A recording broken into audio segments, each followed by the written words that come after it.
Doing a little quick video on how to take a waste plastic planter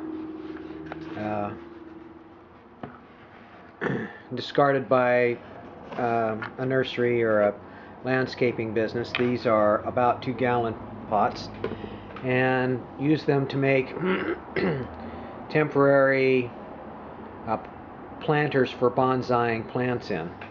And I've got a little Lazy Susan, and I put a brick inside the pot to kind of hold it steady while I make the mark where we'll cut. And hopefully I can keep a steady hand.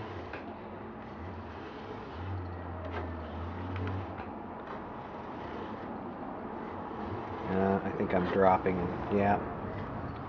Okay. This is the tricky part, is getting these lines perfectly straight.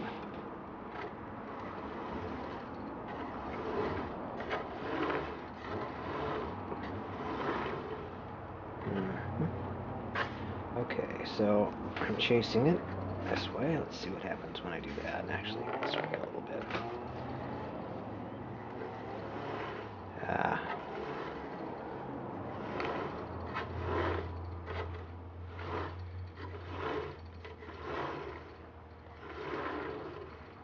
Okay. All right.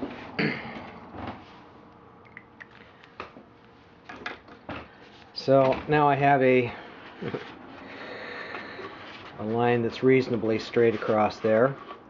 And the tool you use for cutting this is kind of up to you. I happen to have a Dremel that I'm going to use, which I'll get to in just a second.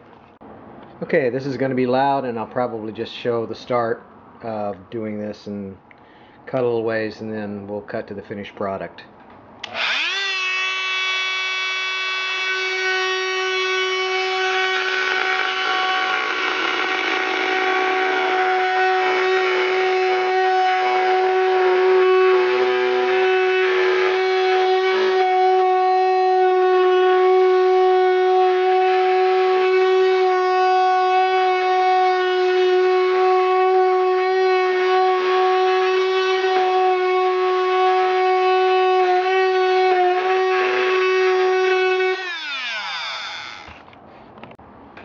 Okay, what we end up with is basically a very short, flat, shallow pot. The bigger planter you use to start out with, the bigger your base will be. And now we'll get a plant and put it in here.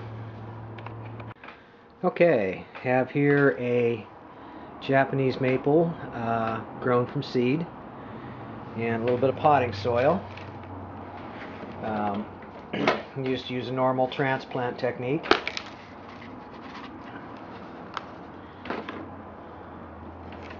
Kind of normal anyway.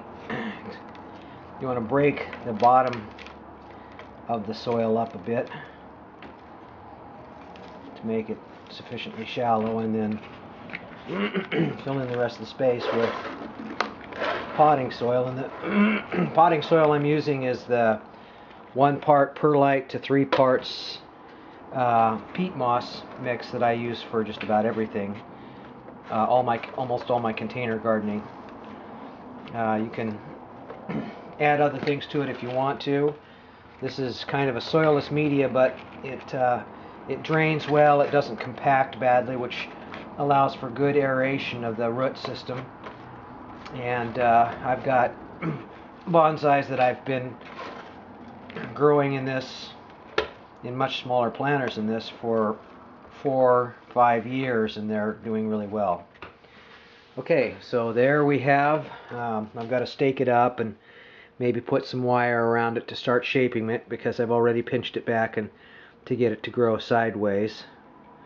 To encourage side growth, I pinched the top off, and I'll continue to shape it and let it grow. It'll take 2 or 3 years before this will look like anything decent, but that's about how hard it is to get started growing your own bonsais.